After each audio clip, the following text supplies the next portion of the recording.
पहाड़ समाचार आप देख रहे हैं, आपके साथ मैं हूं चांदनी धवन और बात करेंगे बीजेपी के राष्ट्रीय अध्यक्ष जेपी नड्डा 2 दिवसीय दौरे पर आज आ सकते हैं और आज और कल हरिद्वार जनपद में बैठकें आयोजित की गई है। 2 दिवसीय दौरे के दौरान नड्डा अलग अलग 11 बैठकों में शिरकत करेंगे। आज सुबह 10 बजे जौली ग्रैंड एयरपोर्ट पर सीएम पुष्कर सिंह धामी के साथ ही उत्तराखंड के मंत्री और प्रदेश बीजेपी के बड़े नेता उनका स्वागत करेंगे।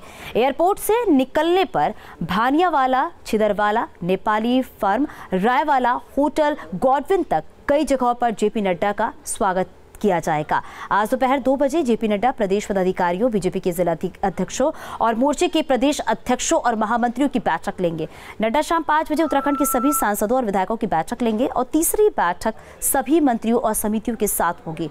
रात्रि को प्रदेश टोली के साथ भी नड्डा के बैठने का कार्यक्रम है और 21 अगस्त यानी कि कल बीजेपी के राष्ट्रीय अध्यक्ष जेपी नड्डा पूर्व सैनिकों के संवाद एवं सैनिक सम्मान कार्यक्रम में हिस्सा लेंगे।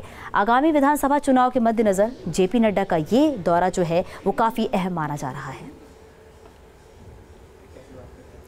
और संवाददाता सुरेंद्र डसीला हमारे साथ फोन लाइन पर जुड़ गए हैं। सुरेंद्र, ये 2 दिवसीय जो कार्यक्रम है बीजेपी अध्यक्ष जेपी नड्डा का, इसको लेकर क्या कुछ जानकारी मिल पा रही है और क्या कुछ कार्यक्रम रहने वाला है? देखिए, करीब 10:30 बजे वो जौली ग्रैंड एयरपोर्ट पे पहुंचेंगे और वहां से कार्यकर्ता उनका स्वागत करेंगे। जगह जगह पे उनका सम्मान कार्यक्रम रखा गया है और करीब 12 बजे वो निजी होटल में पहुंचेंगे जहां बैठकों को आयोजित किया गया है और 2 बजे से बैठकें शुरू होंगी और 3 बैठकें आज होनी है जो प्रमुख बैठकें हैं।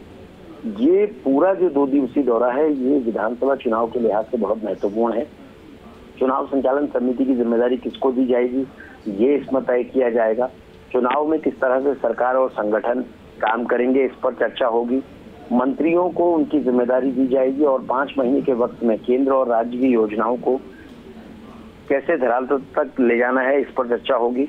विपक्षी जो पार्टियां हैं वो किस एजेंडे पर काम कर रहे हैं, उनके प्रमुख मुद्दे क्या हैं, उन सब चीजों पर चर्चा होगी।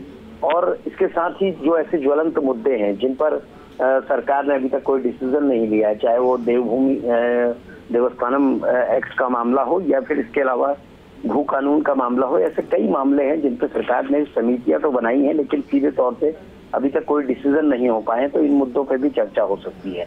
इसके अलावा विधायकों के जो सिटिंग विधायक है उनके टिकट काटने को लेकर भी चर्चा हो सकती है कि कौन लोग ऐसे हैं जिनकी रिपोर्ट बहुत बेहतर नहीं है, तो क्या उनकी जगह नए लोगों को रिप्लेस किया जा सकता है। हालांकि ये पार्लियामेंट्री जो बोर्ड होता है उसके जरिए होता है, लेकिन इस बैठक में उसकी कहीं ना कहीं एक उसकी पूरी रचना बन जाएगी और उसको लेकर एक पूरी नियम तय हो जाएगा कि किस तरह आप इन सब चीजों को देखेंगे, कैसे प्रभारी को कि किन लोगों के पैनल भेजे जाएंगे, ये सारी चीजों पर बैठक होनी है। तो इसलिए चुनाव के लिहाज से बहुत महत्वपूर्ण बैठक है। बिल्कुल सुरेंद्र, अगर बात करें तो आगामी विधानसभा चुनाव को देखते हुए 2 दिवसीय दौरा जो है उनका काफी अहम माना जा रहा है और साथ में सुरेंद्र ये भी है कि आने वाले चुनाव को देखते हुए एजेंडा भी तैयार किया जाएगा कि वो कौन से मुद्दे हैं जो जनता के बीच भी लेकर जाना है, जनता के बीच अपनी पैठ भी बैठाना है।